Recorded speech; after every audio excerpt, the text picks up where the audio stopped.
નમસ્કાર દર્શક મિત્રો, હું છું રૂપલ લુણીચિયા. સંપૂર્ણ ન્યૂઝમાં આપનું સ્વાગત છે. રાજકોટમાં ગેમ ઝોનમાં થયેલા અગ્નિકાંડ બાદ સમગ્ર રાજ્યભરમાં ફાયર સેફટી સુવિધા વગરના સ્થળોની તપાસ ચાલી રહી છે. જેમાં ડીસા નગરપાલિકા દ્વારા પણ ગુરુવારે શહેરમાં ચાલતા ટ્યુશન ક્લાસીસ, લાઇબ્રેરીઓ સહિતના સ્થળો પર તપાસ હાથ ધરી સીલ કરવાની કામગીરી કરવામાં આવી હતી. રાજકોટમાં થયેલા અગ્નિકાંડ બાદ સમગ્ર સરકારી તંત્ર હચમચી ઉઠ્યું છે.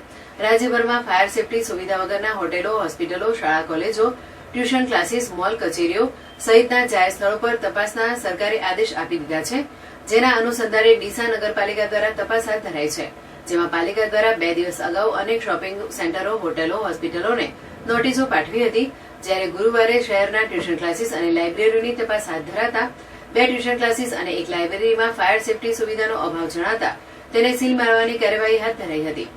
પાલિકા દ્વારા એસસીડબલ્યુ હાઈસ્કૂલની પાછળ આવેલા દ્વારકેશ ટ્યુશન ક્લાસીસ અને સ્પાર્ક ટ્યુશન ક્લાસીસને સીલ મરાયું હતું. જ્યારે બેઝમેન્ટમાં ચાલતી સાયલેન્ટ લાઇબ્રેરીને પણ સીલ મારવામાં આવ્યું હતું. ડીસામાં આ સિવાય મામલતદારની ટીમ દ્વારા પણ શહેરમાં હોટલો, સિનેમાગૃહો, સામાજિક વાડીઓ, સભાગૃહોમાં તપાસ હાથ ધરવામાં આવી હતી.